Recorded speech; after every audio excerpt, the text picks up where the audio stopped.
Πώς να τοποθετήσεις σωστά ένα κοιτίο γύψος σανίδας. Πάμε να σου πω αναλυτικά. Το μεγαλύτερο λάθος που κάνουν μερικοί ηλεκτρολόγοι είναι να τοποθετούν έτσι ακριβώς το κουτί, να σχεδιάζουν το περίγραμμα και με το πριόνι να κόβουν το σημαδεμένο σημείο. Με αποτέλεσμα τα αυτάκια από το κουτί να μην πιάνουν και να μπαίνει όλο το κουτί μέσα. Πάμε να σου δείξω τώρα πώς είναι ο σωστός ο τρόπος. Το κοιτίο που χρησιμοποιούμε είναι της Legrand. Ωστόσο θα παρατηρήσετε ότι όλα τα κοιτία της Legrand έχουν στο κέντρο από την κάθε θέση μία μικρή τρύπα. Ωστόσο τι κάνουμε? Τοποθετούμε το κοιτίο μας εκεί που θέλουμε να το βάλουμε.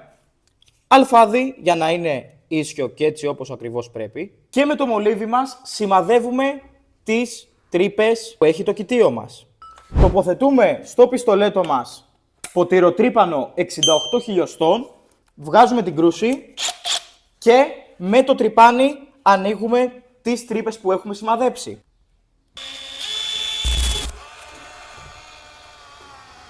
Ναι, στην πορεία του βίντεο άλλαξε το σχέδιο, διπλό κουτί θα βάλουμε τελικά, αλλά δεν έχει καμία σημασία, έχουν ακριβώς την ίδια απόσταση. Ανοίξαμε τις τρύπες μας, παίρνουμε το πριόνι μας και κόβουμε εδώ την ευθεία ώστε να μπορεί να εφαρμόσει το κουτί μας. Πάμε.